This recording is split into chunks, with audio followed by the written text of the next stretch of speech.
In the spring of 1811, workers demolishing an old tobacco warehouse in Richmond, Virginia, made a discovery that would haunt the city for generations. Hidden beneath rotting floorboards, they found 8 identical wooden boxes, each containing a man's wedding ring and a small vial of what appeared to be medicinal powder.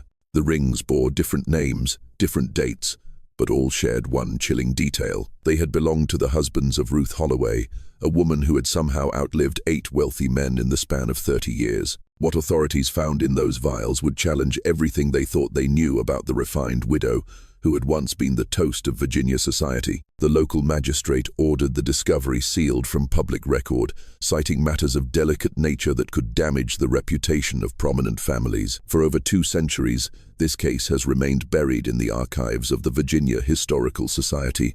But tonight, we're about to uncover the truth behind one of America's most methodical and terrifying killers. Before we continue with the story of Ruth Holloway and her deadly marriages, I want to hear from you. Hit that subscribe button if you're ready to dive deep into America's darkest historical mysteries, and let me know in the comments what state you're listening from. I love connecting with fellow mystery lovers from across the country. The tale of Ruth Holloway begins not with murder, but with tragedy that would shape the course of 8 men's lives and deaths. The Virginia of 1780 was a land transformed by revolution and haunted by its aftermath. In the fertile tobacco region surrounding Richmond and Petersburg, grand plantations stretched along the James River, their white-columned mansions standing as monuments to newfound American prosperity. The Revolutionary War had ended just 3 years prior, but its scars ran deep through Virginia society. Loyalist properties had been seized and redistributed, creating a new class of wealthy patriots while leaving others destitute. It was into this world of shifting fortunes and buried secrets that Ruth Holloway would emerge. Ruth arrived in Richmond in the autumn of 1782, a striking woman of 28, with auburn hair and eyes the color of winter fog. She claimed to be the widow of Captain Jonathan Holloway, a Continental Army officer who had allegedly died at the Battle of Yorktown. Her story was simple yet heartbreaking. She had lost everything in the war and sought to start anew in Virginia, drawn by reports of the state's prosperity and the kindness of its people. What made Ruth remarkable was not just her beauty, but her intelligence and refinement. She spoke with the cultured accent of educated New England, could read Latin, and possessed an extensive knowledge of medicinal herbs and treatments. In an era when medical care was primitive and doctors scarce, Ruth's healing abilities quickly made her invaluable to Richmond's elite society. She carried with her a leather-bound journal filled with remedies passed down, she claimed through generations of her family. The Virginia gentry welcomed Ruth with open arms. The war had created a shortage of eligible women, as many had died from disease or fled with loyalist families. Here was a refined widow of impeccable manners who could discuss politics with the men and healing arts with the women. Within months of her arrival, Ruth had established herself in a modest but respectable house on Clay Street, supporting herself by treating ailments that ranged from consumption to nervous disorders. But beneath Richmond's polished surface, darker currents flowed. The war had created not just heroes, but profiteers and traitors. Whispered conversations in drawing rooms spoke of men who had switched sides for gold, of supply convoys mysteriously attacked by those who knew their roots, of patriot leaders betrayed to British forces. Some suspected the existence of a secret organization that had collaborated with the enemy, but proof remained elusive. These men had not only survived the war, but thrived in its aftermath, their treason rewarded with seized loyalist properties and lucrative government contracts. It was in this atmosphere of prosperity, built on betrayal, that Ruth Holloway would begin her deadly courtship with Virginia's most prominent citizens. She seemed to possess an uncanny ability to attract the attention of the colony's most successful men, tobacco merchants, shipping magnates, land speculators, and political figures. Each would fall under her spell, each would marry her with great ceremony, and each would die under circumstances that, while suspicious to modern eyes, seemed perfectly natural to their contemporaries. The first sign that something was amiss came from an unexpected source. The slaves who worked in the great houses where Ruth's husbands lived, they whispered among themselves about the strange illnesses that befell their masters after marriage, always beginning with complaints of stomach pain, followed by weakness, and ending in death. But in a society where slave testimony carried no legal weight, their observations were dismissed as superstition and jealousy. The first death occurred on a humid August night in 1783, less than 6 months after Ruth had married Colonel Edmund Fairfax, one of Richmond's most successful tobacco merchants. Fairfax, a robust man of 45 who had never shown signs of illness, was found dead in his study by his house servant Jupiter at dawn on the 15th of August. Jupiter would later tell other slaves what he had witnessed that night, though his account would never reach white ears. He had been awakened around midnight by sounds from his master's study. Not the usual shuffling of papers or clink of brandy glasses, but something else. A low moaning, followed by the scrape of a chair being pushed back. When Jupiter crept to the window to investigate, he saw his master doubled over his desk, clutching his stomach, while Mrs. Ruth stood beside him with a concerned expression, offering him a steaming cup of what appeared to be medicinal tea. "Drink this, my dear Edmund," Jupiter heard her say in her soothing voice. "It will ease the pain. I prepared it with special care." Colonel Fairfax raised his head with obvious effort. His face, Jupiter noted with alarm, was ashen and covered in perspiration despite the cool night air. "The pain. It's getting worse. Ruth, perhaps we should call for Dr. Harrison." Ruth's hand rested gently on her husband's shoulder. "Nonsense, darling. Dr. Harrison is miles away. And besides, this remedy has been used in my family for generations. Trust me." Her voice carried that same melodic quality that had charmed Richmond society. But in the darkness, Jupiter detected something else beneath it, a note of insistence that balked no argument. The colonel drank from the cup, and within minutes, his moaning intensified. Jupiter watched in horror as his master convulsed once, twice, then collapsed forward onto his desk, sending papers and inkwells scattering to the floor. Ruth stood perfectly still for a long moment, watching. Then, with movements that seemed oddly calm for a woman who had just witnessed her husband's apparent death throes, she retrieved the cup, rinsed it thoroughly in a basin of water she had apparently prepared in advance, and only then began to scream for help. When Dr. Harrison arrived at dawn, he found Ruth in a state of convincing grief, clutching her husband's body and weeping inconsolably. The symptoms she described were consistent with acute gastric distress, possibly brought on by tainted food or nervous excitement. Colonel Fairfax had been involved in some contentious business dealings recently, she explained, and had complained of stomach problems for several days. Dr. Harrison's examination revealed nothing unusual. The colonel's body showed no signs of violence, and the gastric symptoms Ruth described were common enough in the Virginia climate, where spoiled food and impure water frequently caused similar ailments. He recorded the cause of death as acute gastric fever, and offered his condolences to the grieving widow. What Dr. Harrison didn't know, and what Ruth had counted on, was that the medicinal knowledge she claimed as family tradition actually came from a far more sinister source. During her journey to Virginia, Ruth had spent several weeks in Philadelphia, where she had developed an intimate relationship with the disgraced physician named Dr. Marcus Wainwright.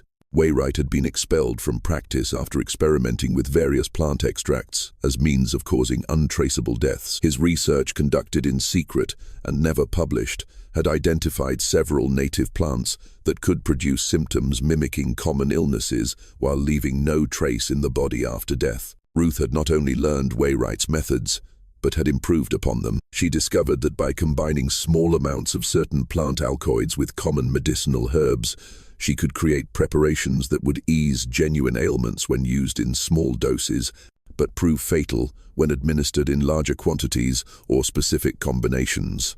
Her leather journal contained not family remedies, but carefully recorded formulas for murder disguised as medicine. The funeral of Colonel Fairfax was attended by the cream of Richmond society. Ruth played the role of grieving widow to perfection, fainting at the graveside and being supported by sympathetic friends. The colonel's will, drawn up shortly after their marriage, left Ruth a substantial inheritance, including the house on Clay Street and a considerable sum in gold and land holdings. But Ruth's grief proved remarkably short-lived. Within 3 months of the funeral, she was seen accepting the attentions of another prominent gentleman, Captain William Randolph, a shipping magnate who had made his fortune running supplies to the Continental Army during the war. Those who remarked on the speed of her recovery were gently reminded that a woman alone in the world needed protection, and Captain Randolph was known to be a man of honor and substance. What none of Ruth's admirers suspected was that she had not chosen them at random. Each man she targeted shared a common secret. They had all been members of a clandestine organization that had provided intelligence to British forces during the war. Colonel Fairfax had been the group's treasurer, responsible for distributing British gold to American traitors. Ruth's seemingly chance arrival in Richmond and her subsequent romantic conquests were anything but coincidental. They were the opening moves in a game of revenge that would claim 8 lives before it was finished. Captain William Randolph's death, barely 8 months after his marriage to Ruth in January 1784, followed an eerily similar pattern. The robust sea captain, known for his iron constitution and ability to weather the worst storms along the Atlantic coast, succumbed to what Dr. Harrison diagnosed as bilious fever after 3 days of intense stomach pain and weakness. By now, Jupiter had been sold to another household, but the slave community maintained its own network of information. Word spread quickly about the strange coincidence of another of Mrs. Ruth's husbands dying of stomach ailments. Old Caesar, who worked in the Randolph household, reported similar observations to those Jupiter had made, his master falling ill after accepting medicinal tea from his wife, Ruth's unnaturally calm demeanor during the crisis, and her insistence that no other physician be called. But it was Caesar who made a discovery that would prove crucial to understanding Ruth's methods. While cleaning the captain's study after his death, Caesar found a small vial hidden behind a loose board in the wall. The vial contained a fine white powder that smelled faintly of almonds and bitter herbs. When he showed it to Jupiter during a chance meeting at the Richmond market, the older slave's face went pale. "Same thing I seen at Colonel Fairfax's house," Jupiter whispered, glancing around nervously. "Found one just like it in the kitchen after the master died. When I showed it to the cook, she made me throw it in the river and told me never to speak of it." The slaves began to keep their own careful records, passing information through their community network. They noted that Ruth always insisted on personally preparing her husband's medicines, that she kept her supplies locked in a special chest that she never allowed servants to handle, and that she had an unusual knowledge of plants that grew wild in the Virginia countryside. Most disturbing of all, they observed that Ruth would often take long walks alone in the forests surrounding Richmond, returning with baskets of what appeared to be common herbs, but which he guarded jealously. Meanwhile, Ruth's position in Richmond society grew stronger with each tragedy. Captain Randolph's will had left her even wealthier than before, and her reputation as a devoted wife, who had suffered terrible losses, earned her widespread sympathy. The leading families of Virginia competed to include her in their social circles, viewing her as both an object of pity and a desirable addition to their gatherings. Ruth's third husband was Judge Thomas Henley, a prominent member of the Virginia House of Delegates and one of the architects of the state's new legal system. Their courtship was brief but passionate, with the judge declaring that Ruth had restored his faith in love after the death of his first wife during the war. They married in June 1785, a ceremony that was considered one of the social events of the season.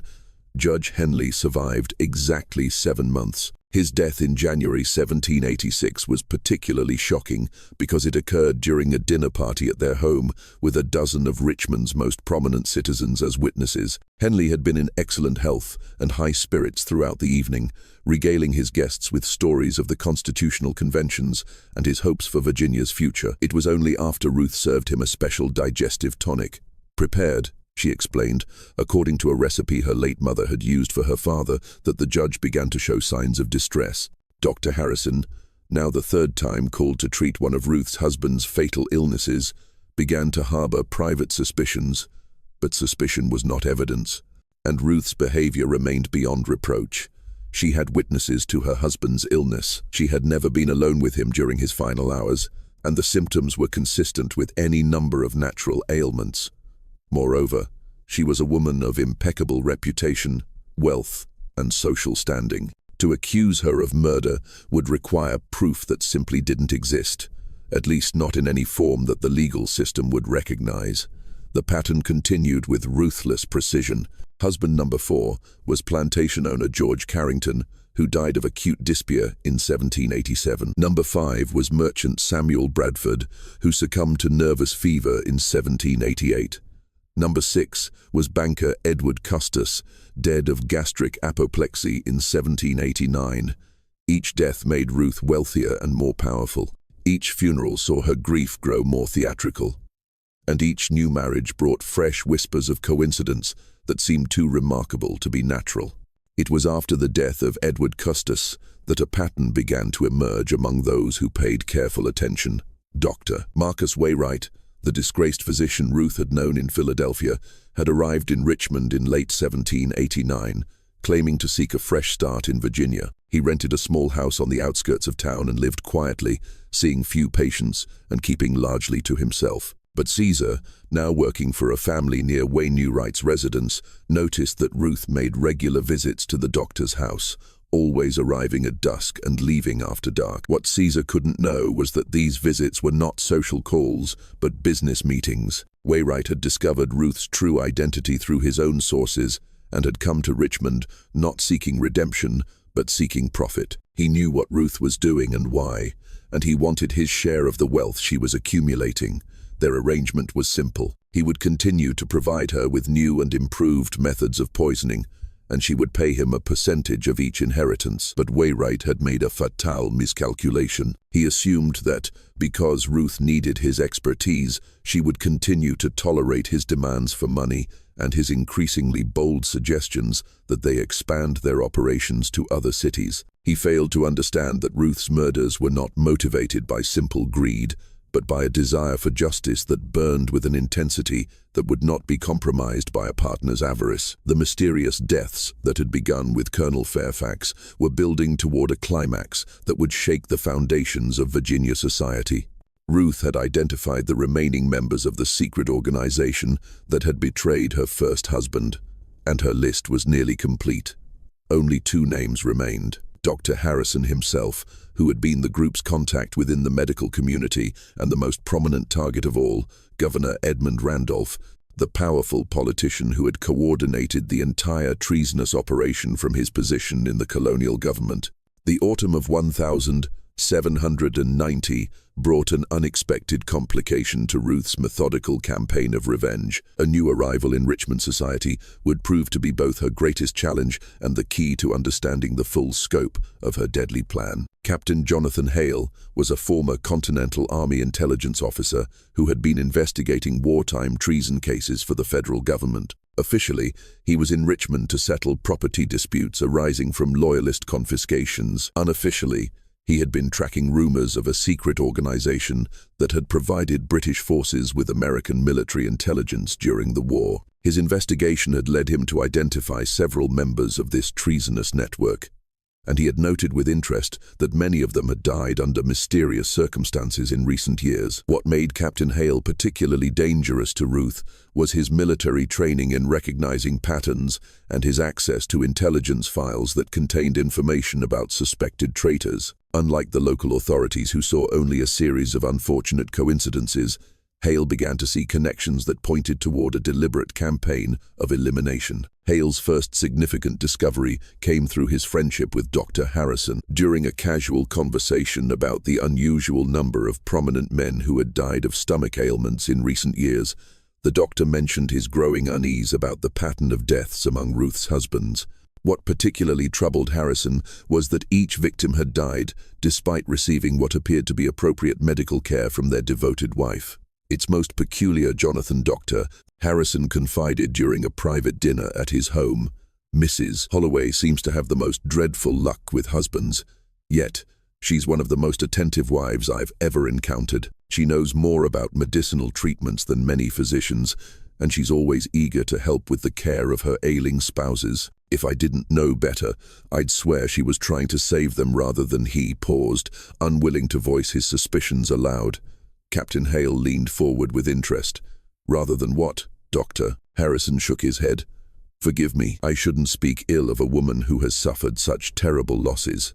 It's just that in 30 years of practice, I've never seen such a concentrated series of similar deaths in one family." That night, Hale began his own investigation into Ruth Holloway's background. What he discovered sent chills down his spine.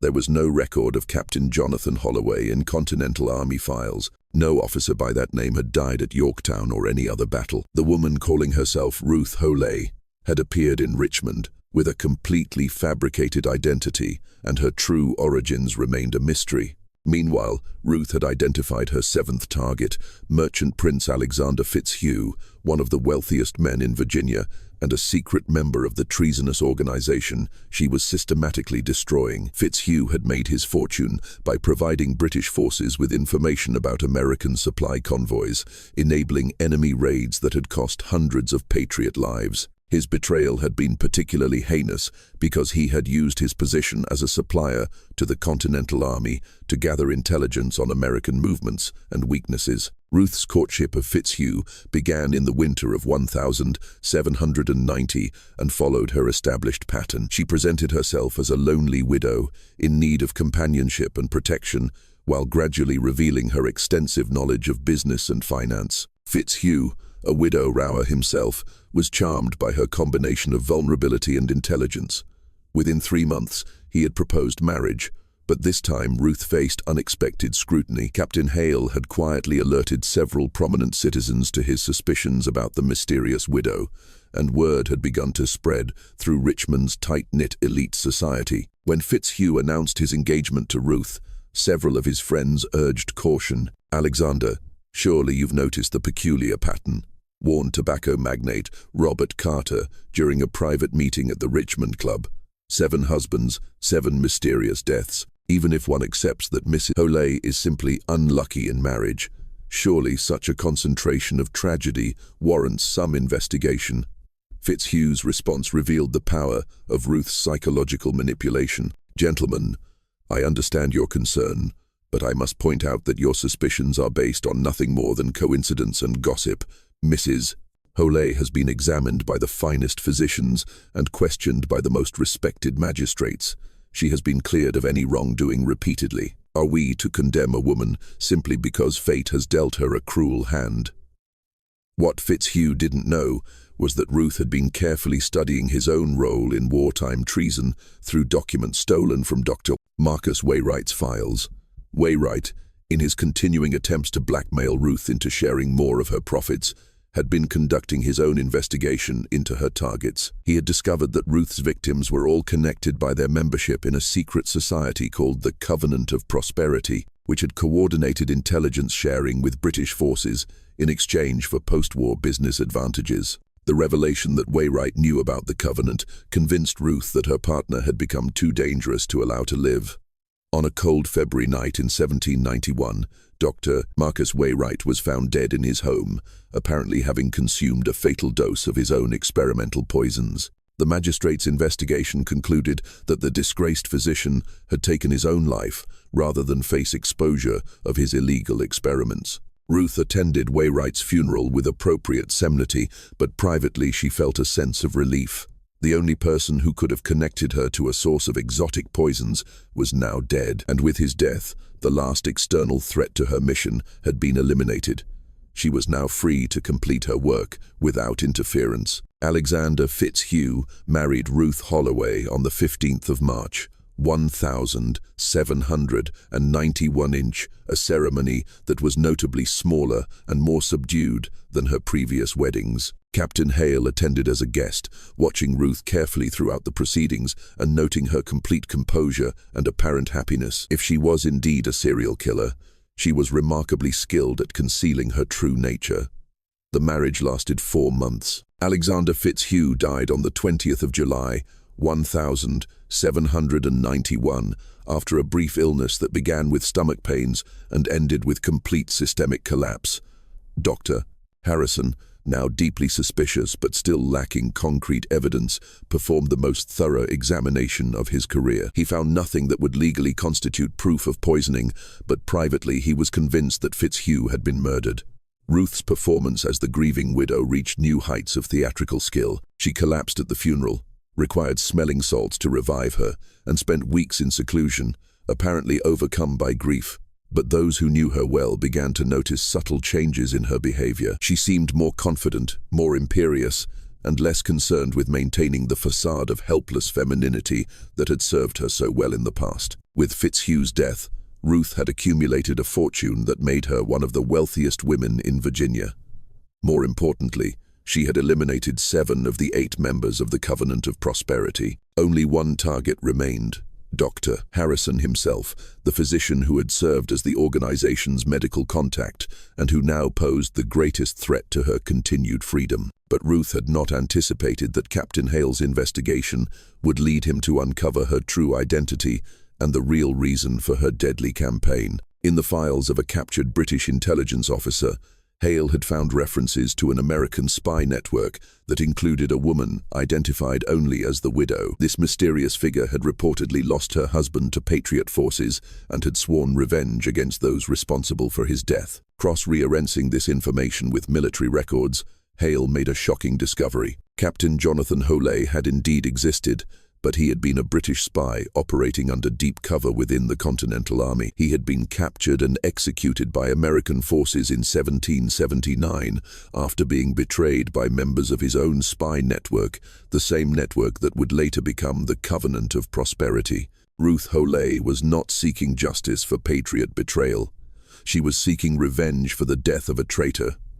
Her husband had been a British agent, and his execution had been both legal and justified. The members of the Covenant had betrayed him, not to the British, but to the Americans, seeking to eliminate a competitor who knew too much about their own treasonous activities. This revelation changed everything about the case, but it also made Ruth infinitely more dangerous. She was not a grieving Patriot widow seeking to punish traitors. She was a British loyalist, executing American heroes who had helped win the war for independence. Her campaign of murder was not justice, but treason itself.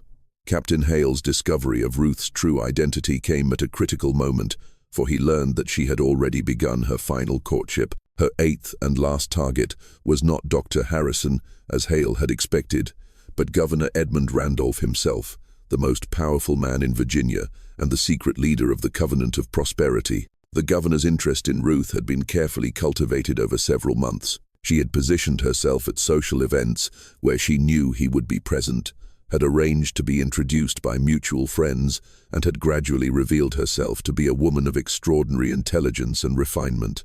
Unlike her previous targets, Governor Randolph was already married. But Ruth had observed that his wife was frequently ill and confined to bed rest.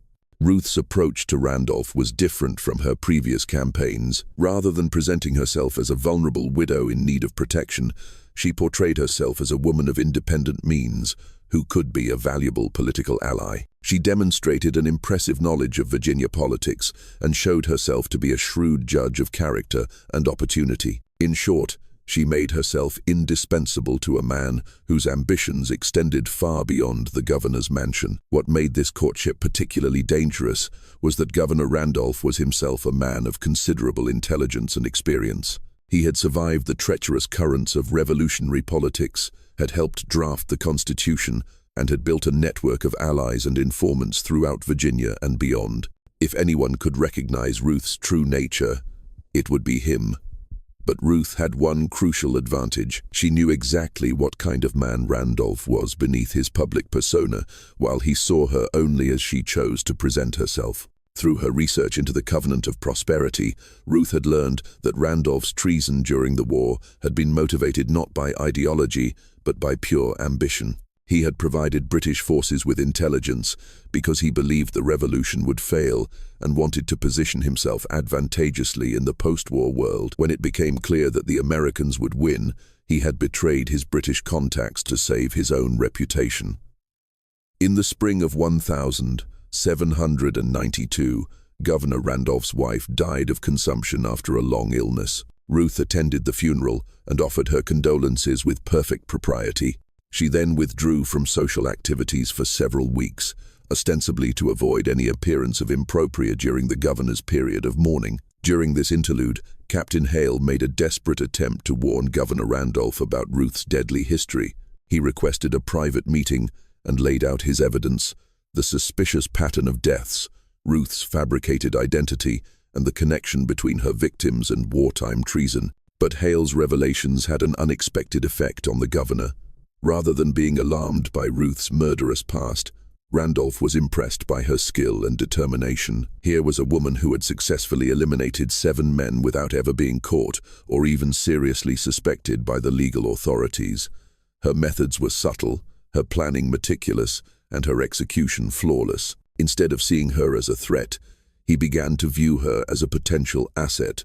"Captain Hale," the governor said after listening to the intelligence officer's warnings, "I appreciate your concern for my safety, but I believe you may have misunderstood Mrs. Holay's situation. If she has indeed been eliminating enemies of the state, men who betrayed their country during the war, then she has been performing a valuable service.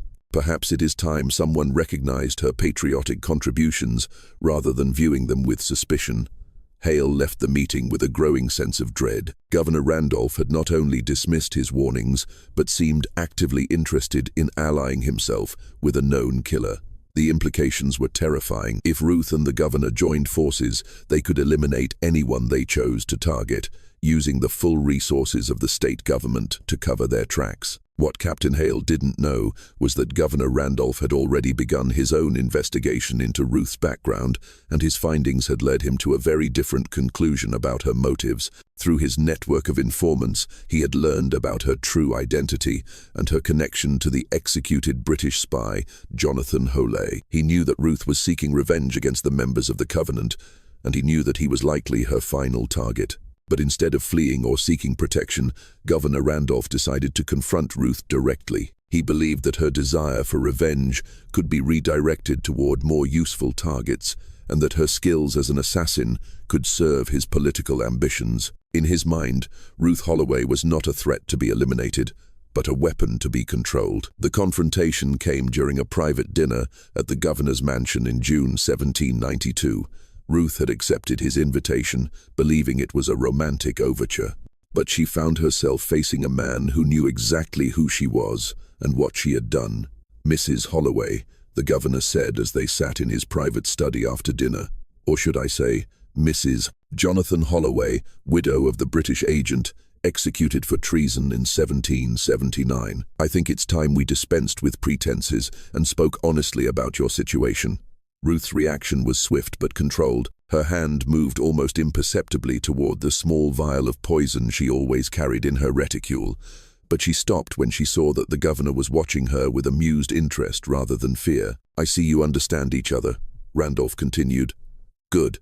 That will make our negotiation much simpler. You see, my dear, I know all about your campaign of revenge against the members of the Covenant of Prosperity. I know that you've successfully eliminated 7 of the 8 members, and I know that you believe me to be the 8th and final target on your list." Ruth's grey eyes never left his face as she spoke for the first time since his revelation. "And are you not afraid, Governor?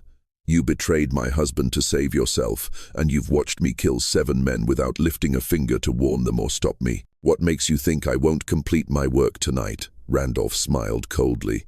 "Because, my dear Mrs. Holay, you need me alive more than you need me dead. You see, there were not 8 members of the Covenant of Prosperity, there were 9. The revelation hit Ruth like a physical blow. For over a decade, she had believed that her list was complete, that eliminating the 8 members of the Covenant would satisfy her need for vengeance. Now she learned that there was one more traitor, one more target, one more death required to complete her mission. "Who?" she whispered, her composure finally beginning to crack. "Captain Jonathan Hale," the governor replied. "The man who has been investigating your activities with such dedication. He was the Covenant's intelligence analyst, the one who identified your husband as a security risk and recommended his elimination. He's been hunting you not out of duty to justice, but out of fear that you would eventually discover his role in your husband's death." "Aunt, just when we thought we'd seen it all, the horror in Richmond intensifies." If this story is giving you chills, share this video with a friend who loves dark mysteries. Hit that like button to support our content, and don't forget to subscribe to never miss stories like this. Let's discover together what happens next in this deadly game of revenge and betrayal. The game between Ruth Holloway and Governor Randolph was about to enter its final and most dangerous phase, with Captain Hale as the unwitting prize in a contest between two of the most ruthless killers in American history. Governor Randolph's revelation about Captain Hale transformed Ruth's mission from a simple quest for revenge into a complex web of betrayal and counter-betrayal that would test her skills against the most dangerous opponent she had ever faced. But the governor had miscalculated Ruth's psychology. He assumed that her desire for complete vengeance would make her willing to accept him as a partner. Instead, it only intensified her determination to eliminate every member of the conspiracy that had destroyed her life. "You propose an alliance, Governor," Ruth said, her voice steady despite the shock of learning about Hale's true identity. "But what assurance do I have that you won't betray me as you betrayed my husband, as you betrayed the British, as you betrayed your fellow conspirators?" Randolph leaned back in his chair, studying Ruth with the calculating gaze of a man accustomed to measuring the worth and danger of potential allies and enemies. "Because, my dear, we each possess information that could destroy the other.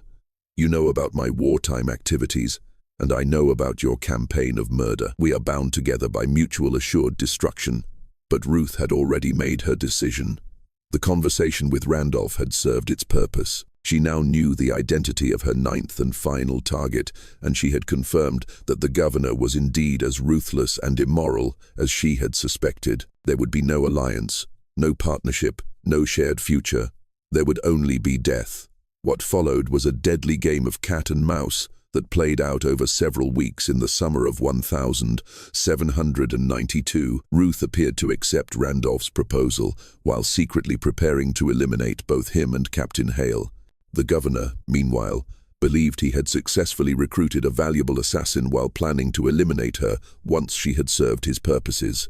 Captain Hale, unaware that his true identity had been discovered, continued his investigation into Ruth's activities. He had begun to compile evidence that he hoped would be sufficient to bring charges against her, including testimony from several slaves who had witnessed suspicious activities in the households where Ruth's husbands had died. What he didn't know was that both Ruth and Governor Randolph were watching his every move, each planning to use his investigation for their own ends. The climax began on the evening of the 15th of August, 1792, exactly 9 years after Colonel Fairfax's death. Ruth had invited both Governor Randolph and Captain Hale to a private dinner at her mansion, ostensibly to discuss a business proposition that would benefit all three of them. Each man accepted the invitation, believing that he held the upper hand in whatever game was being played. The dinner proceeded with perfect civility, with Ruth playing the gracious hostess and her two guests engaging in polite conversation about politics and business. But beneath the surface pleasantries, a deadly tension was building. Each person at the table knew more about the others than they were revealing, and each was waiting for the right moment to strike. Ruth had prepared her most sophisticated poisoning scheme yet, using a combination of techniques she had developed over her years of experience. Rather than relying on a single toxin, she had prepared multiple poisons that would work in combination to create untraceable deaths. The beauty of her plan was that each man would receive a different poison, making it appear that their deaths were unrelated coincidences rather than coordinated murders.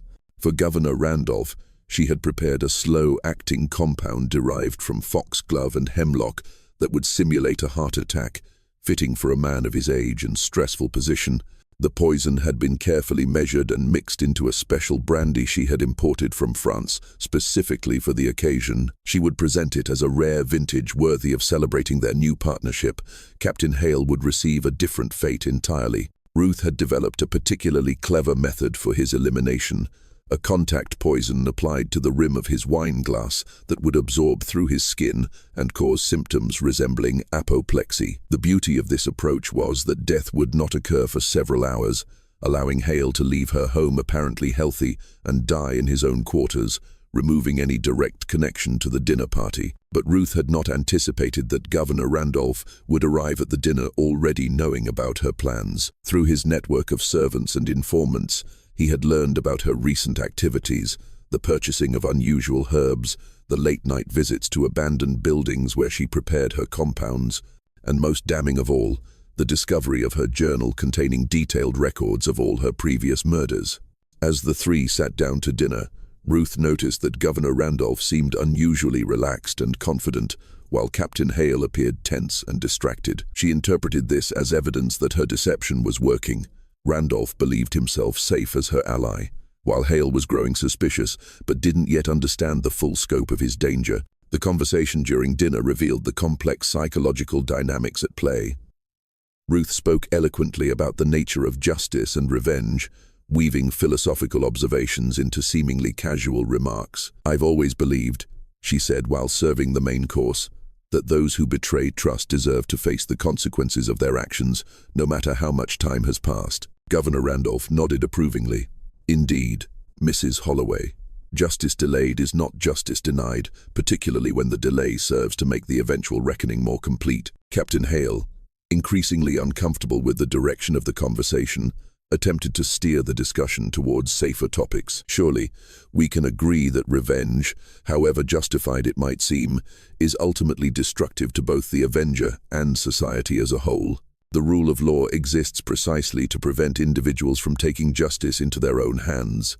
Ruth's smile was cold as she responded, "But Captain, what happens when the law itself has been corrupted by those who deserve punishment? What recourse remains for those who have been wronged? When the very institutions meant to provide justice are controlled by the guilty?" It was at this moment that Captain Hale realized he was not merely a guest at this dinner, but a target.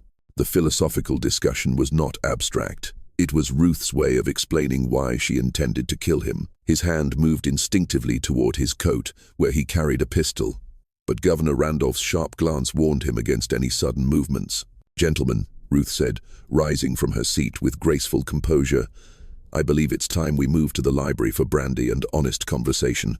I have something special I'd like to share with you both." As they moved to the library, each person was acutely aware that they were walking into the final confrontation of a deadly game that had been building for over a decade. Ruth had positioned herself between her two targets and the door, cutting off their most obvious escape route. Governor Randolph noted the strategic positioning, but remained confident in his ability to outmaneuver a woman he still viewed as a useful, but ultimately expendable tool. Captain Hale, now certain of his danger, was calculating the odds of survival if he made a desperate attempt to fight his way out. The library, where Ruth had chosen to stage her final scene, was perfectly appointed for her purposes. Heavy curtains blocked the windows, muffling sound from the street. The servants had been dismissed for the evening, ensuring no witnesses to whatever was about to unfold. Most importantly, Ruth had prepared the room with everything she would need to dispose of two bodies and create convincing explanations for their deaths. "Now then," Ruth said as she moved to a sideboard laden with crystal decanters, "I promised you both honest conversation, and I intend to deliver. Governor Randolph, you believe you have successfully manipulated me into becoming your personal assassin. Captain Hale, you believe you have gathered enough evidence to bring charges against me for the murder of my 8 husbands. You are both correct in your assessments, and you are both fatally wrong in your assumptions about what I intend to do with this knowledge." She turned to face them, holding 2 glasses of what appeared to be expensive French brandy.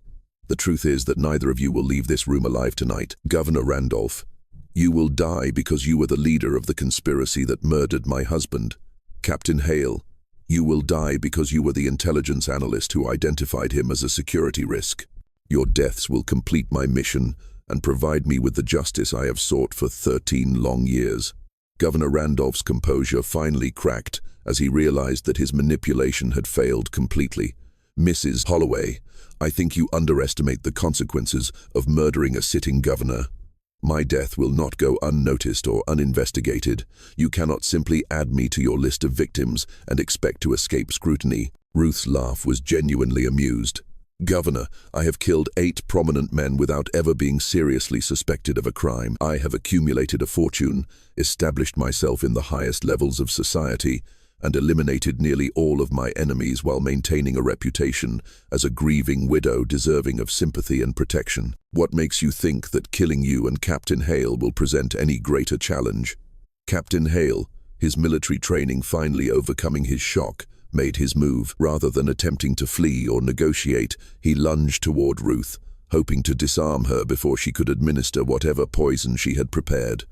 But Ruth had anticipated this possibility and was ready for him. As Hale charged toward her, Ruth threw the contents of one brandy glass directly into his face. The liquid contained not poison, but a powerful irritant derived from native Virginia plants that would cause temporary blindness and severe pain. As Hale stumbled backward, clawing at his burning eyes, Ruth drew a small pistol from beneath her shawl, a weapon she had taken from one of her previous victims and kept for emergencies. Governor Randolph, seeing his opportunity, attempted to tackle Ruth while she was focused on Hale, but he had severely underestimated both her physical capabilities and her preparation for this moment. Ruth spun toward him with fluid grace, bringing the pistol to bear on his chest. "I don't think so, Governor," she said calmly. "After all these years of planning, I'm not about to let either of you spoil my moment of triumph." The confrontation that followed revealed the full extent of Ruth's transformation from grieving widow to calculating killer. She had become something far more dangerous than a simple poisoner. She was a strategist who had spent over a decade perfecting not just her methods of murder, but her understanding of human psychology and the weaknesses that could be exploited in even the most powerful men. "You want to know the truth about your precious covenant of prosperity?" Ruth asked, keeping the pistol trained on Randolph while ensuring she could see Hale, who was slowly recovering from the attack on his eyes. It wasn't a patriotic organization working to eliminate British spies. It was a group of ambitious men who sold information to whoever paid the most, switching sides whenever it served your interests.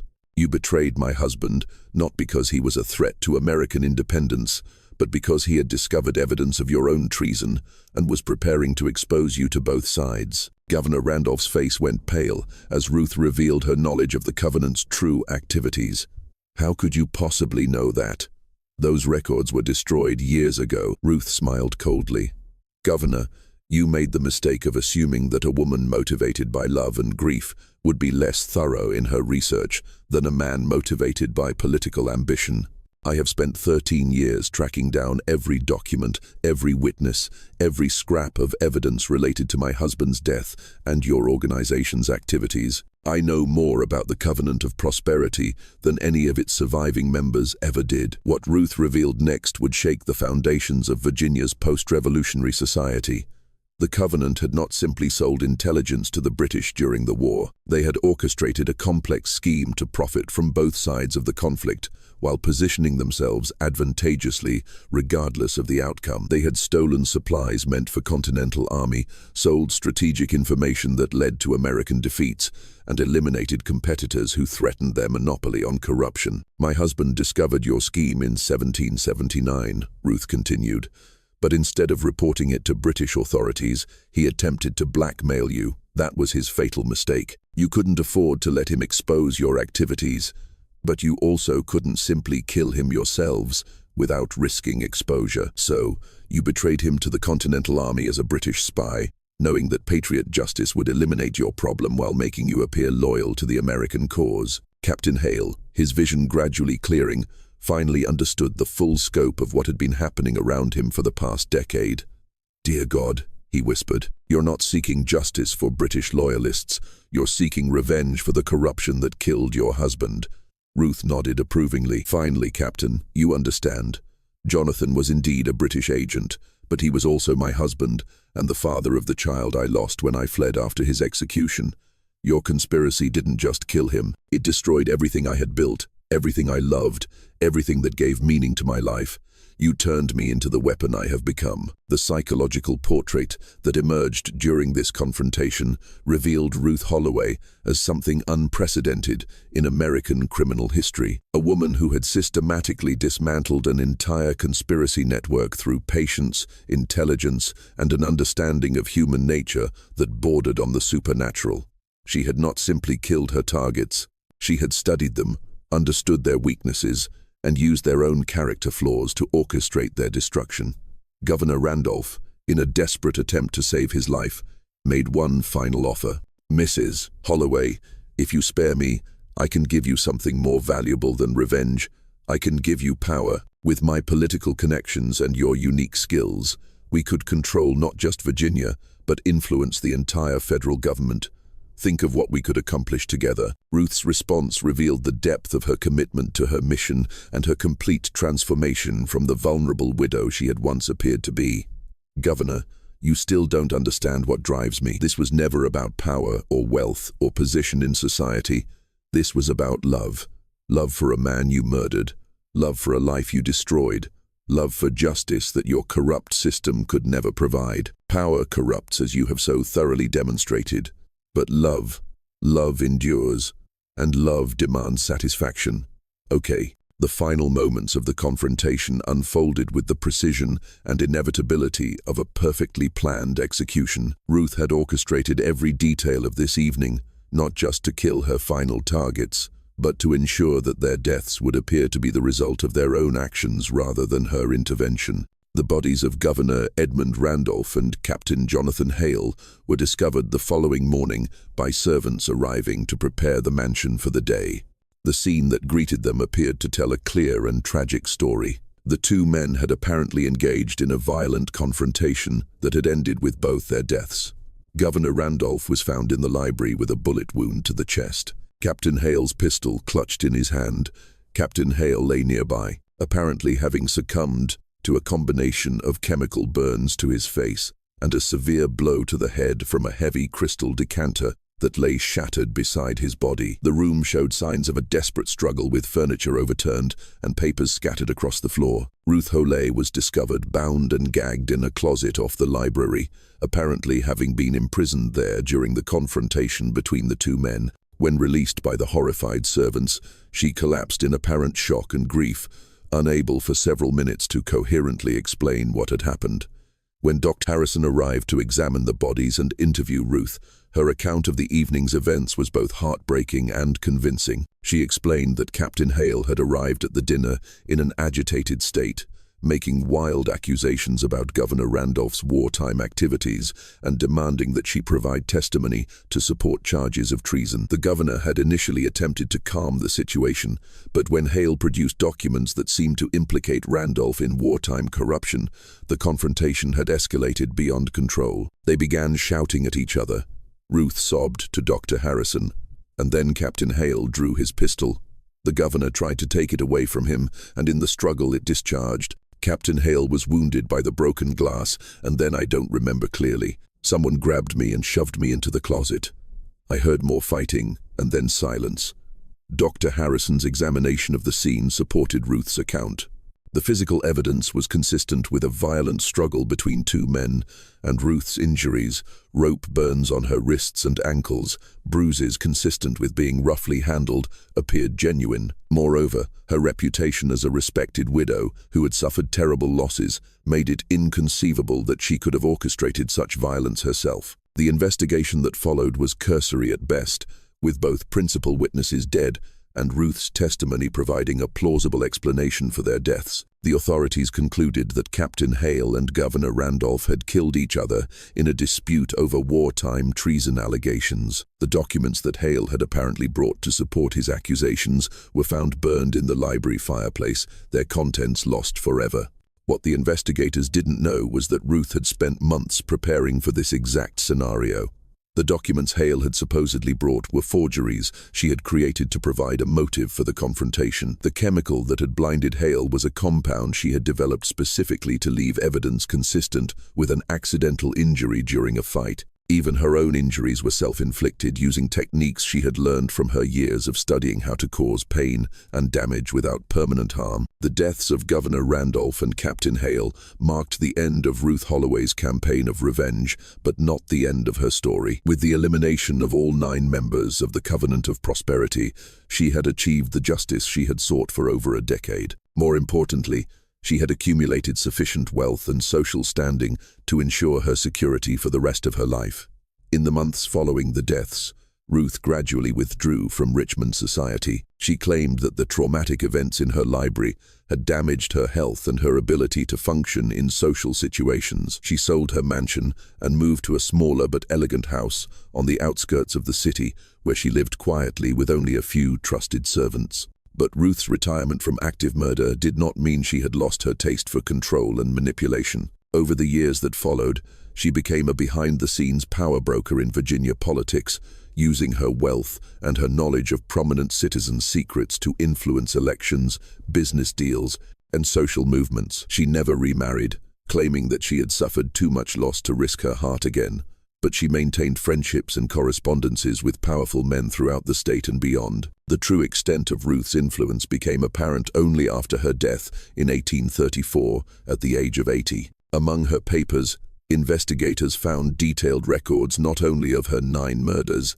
but of dozens of other schemes she had orchestrated over the years. She had blackmailed corrupt officials, manipulated business competitors into ruin, and engineered the social destruction of anyone who had crossed her or threatened her interests. Perhaps most shocking of all was the discovery of Ruth's complete journal, written in a code that took cryptographers months to decipher. The journal revealed that her campaign against the Covenant of Prosperity had been only the beginning of her career as what she called an agent of necessary justice. She had continued to eliminate people she deemed deserving of death, but had refined her methods to the point where her involvement was never even suspected. The journal entries from her later years revealed a woman who had been completely transformed by her experiences. The grieving widow who had arrived in Richmond in 1782 had evolved into something unprecedented in American history. A female crime lord who operated not for profit or power, but for her own twisted sense of moral order. "I have become something that perhaps God never intended to exist," she wrote in one of her final entries, "but which the corruption of this world has made necessary. I am justice without law, retribution without mercy, and order without government. I have taken upon myself the responsibility of eliminating those whom society refuses to punish, and I have done so without regret or hesitation." The discovery of Ruth's journal created a sensation in Virginia society, but it also presented authorities with an impossible problem. Many of the people she claimed to have killed had died so long ago that no investigation was possible. Others had been prominent citizens whose reputations could not be tarnished without causing serious political and social upheaval. In the end, the decision was made to seal the journal and classify the entire case as a matter of state security. The story of Ruth Holloway remained buried in the archives of the Virginia Historical Society for nearly 2 centuries, surfacing only occasionally in the research of historians studying the post-revolutionary period. But those few scholars who encountered her case were invariably struck by the methodical nature of her crimes and the psychological sophistication of her methods. Modern forensic experts who have studied Ruth's techniques have concluded that she was far ahead of her time in understanding how to commit undetectable murders. Her use of plant-based toxins, her manipulation of crime scenes, and her ability to create false identities and motives would not be equaled by criminal investigators until the late 20th century. But perhaps the most disturbing aspect of Ruth Hollay's story is not her skill as a killer, but her success as a manipulator of public perception. For over 50 years, she maintained her reputation as a tragic figure, deserving of sympathy and protection, while secretly operating as one of the most prolific murderers in American history. She proved that the most dangerous criminals are not those who operate outside society, but those who learn to control society from within. The implications of her case continue to resonate with law enforcement professionals and psychologists today. Ruth Hollay demonstrated that the combination of intelligence, patience, and complete moral flexibility could allow a single individual to subvert an entire social system for personal ends. She created a template for psychological manipulation and systematic murder that has been studied and copied by criminals ever since. This mystery shows us how revenge, when pursued with methodical intelligence and unlimited patience, can corrupt even the most refined exterior into something monstrous. Ruth Holloway's transformation from grieving widow to calculating killer reveals the terrifying potential that lies dormant within seemingly civilized society. What do you think of this story? Do you believe someone could really carry out such an elaborate campaign of revenge without being detected? Could Ruth's methods work in today's world, or would modern investigative techniques have caught her? Leave your comment below and share your theories. If you enjoyed this tale and want more historical horror stories like this, subscribe, hit the notification bell, and share with someone who loves dark mysteries. Until next time, remember that the most dangerous predators are often those who appear most civilized, and the greatest crimes are those that history chooses to forget. See you in the next video.